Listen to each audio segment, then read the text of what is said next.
Neymar, cuando estará bien, Neymar puede jugar en cualquier sitio. বিশ্বকাপের জন্য সেরা একাদশ বাছাই করতে নভেম্বরের উইন্ডোতে দুটি ফিফার ফ্রেন্ডলি ম্যাচে মাঠে নামতে যাচ্ছে ব্রাজিল। যে ম্যাচ দুটিতে এবার দলটির সর্বকালের সেরা গোলদাতা নেইমারকে নিয়ে থাকছে বেশ সুখবর।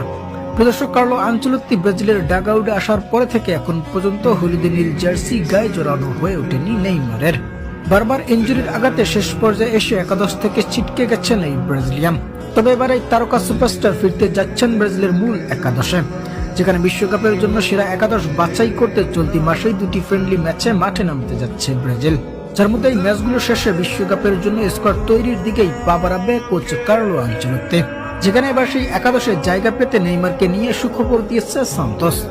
সম্প্রতি তারা জানিয়েছে ইনজুরির কারণে দীর্ঘদিন সান্তোসের কয়েকটা ম্যাচ মিস করলেও এবার সুস্থ হয়ে ক্লাবটির দলীয় অনুশীলনে ফিরছেন এই তারকা সুপারস্টার। আর এই ইনজুরি থেকে ফিরে আসার ফলে আগামী ব্রাজিলের দুটি প্রীতি ম্যাচে তাকে ফেরানোর সম্ভাবনাই থাকছে কোচ কার্লো আনচেলত্তি।